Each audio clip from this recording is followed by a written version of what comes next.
Hello everyone, it's Peg and I am working on watercolor. Why? Because it's watercolor month at Art Joy is Sharing. My friend Chelsea and I are doing watercolor all month long, along with organizing our studios and a few other things. We have a class we're teaching currently, so keeping busy.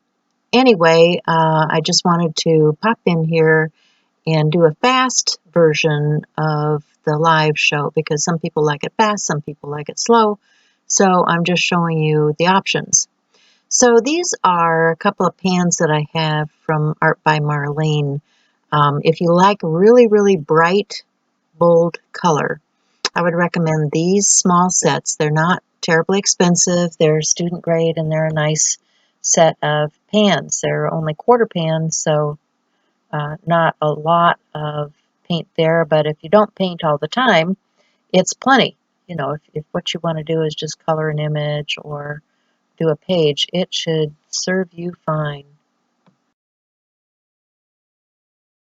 So I had a few pieces of B paper that I had taken to my easy chair the other day, and I had a Pebeo gum drawing pen, and I had done some marks on it. It was drying up and it wasn't really working all that well, and I thought, well, I should probably get something different. So I ordered a Molotow.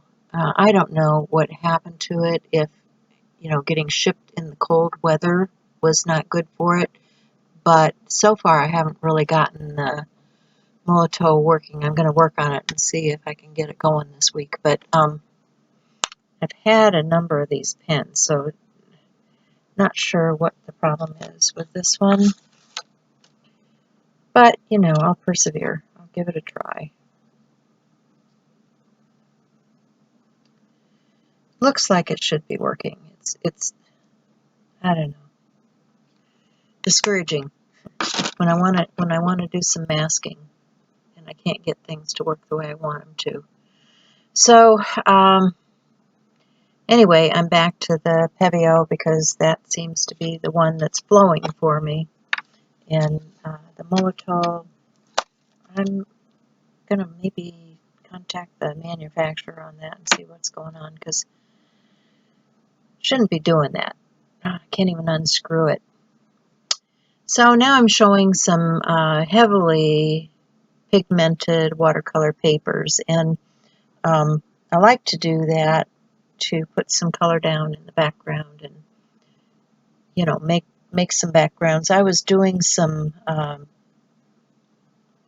demoing with those, with showing about lifting the paint, but right now I have out some, this is a palette that was done at Christmas time from Tracy Batista. She does these hand mix colors and she sends them out in sets, and what she does is she puts them on these tiles and you can pull them down and blend them and, you know, make fun stuff with those.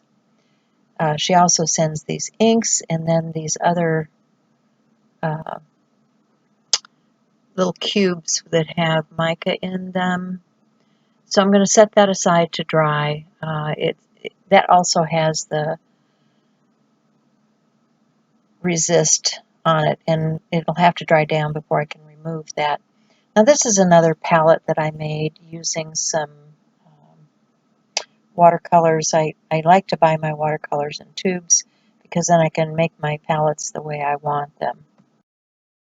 The color I'm putting out now is a Naples yellow. I really like this color. It's kind of a muted yellow, more of a neutral tone, and then I'm going back to another yellow and just adding that in, mixing up some colors, you know, mixing some of that Naples in with a red to see what happens with that. Experimenting with new color on my palette, dropping in some color. And you can see how you can take the colors that are on your palette and combine them and make something new and different. Now this was a little set of, we were talking about brushes, and this was a set of small brushes that I got from Jerry's Artorama. I think, I don't know if there's 30 or 60, I don't know, large quantity of small brushes, and they're anything from the liners on up in that. So this one was supposed to have been a violet. I don't think it's violet. It's purple. It's just purple. Shell was happy with the color. I was not. So yeah, I'll probably be mixing that with some more reds to make it more violet, right? We were also talking about papers in the live show. One of the things here is that this is a cheap B paper, kind of thin. I did not stretch it, so of course it has some buckling and things going on, but I don't care. I'm just playing around.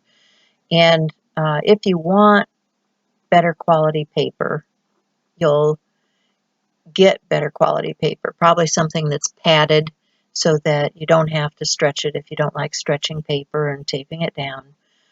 This piece here is a good quality, probably a 300-pound piece of paper, and I am using what do they call those, a scrubber brush that has a stiff bristle to it. And so what you do is you wet an area and scrub the paint out, and you use your tissue paper to pull that color back. And this is kind of a fun thing to do so that you can isolate different areas on your paper. Papers, oh, showing some brushes. The Dynasty company had sent me some cool brushes, and I wanted to do a wash with these teal blue colors. I just think they're really gorgeous. But I wanted a flat brush to do that with, so I went and pulled the flat brush out of my stash. So paper. Sizing makes a difference too. There's internal sizing and there's external sizing. And depending on what you're looking for, you know, how much resist you want from the paper, how long you want the color to sit on top and not saturate in. Do you enjoy the puddles, or do you want it to soak right into the paper? You know, 100% cotton paper, it's going to soak right into. So you can treat paper. They do have watercolor ground. They were talking about using a mixed media paper. I do not enjoy mixed media paper for watercolor.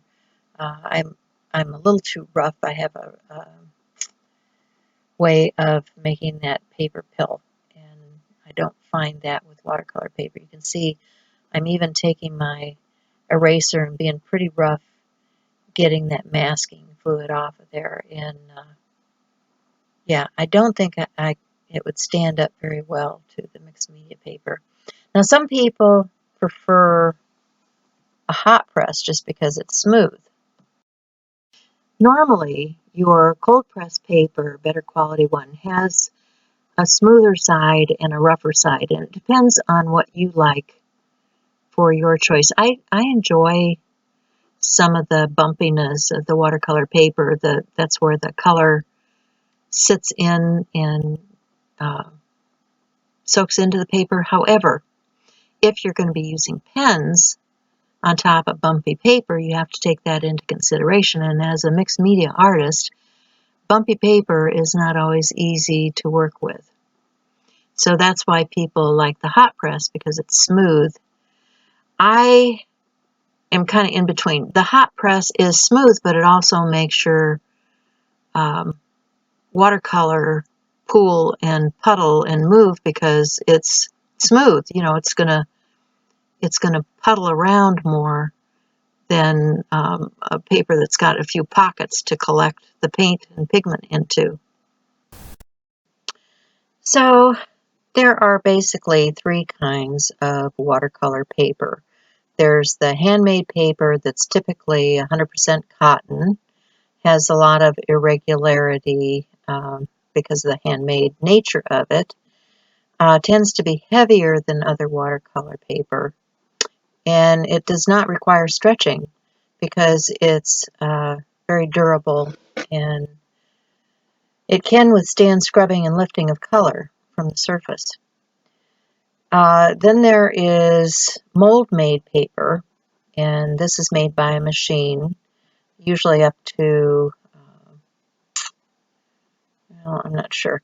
Anyway, it's a pulp, that goes through a machine and is formed and pressed, and this is your standard watercolor paper. Then there's the hot press, which goes through another process, and the slurry gets pressed between hot press and, the weight is put on it.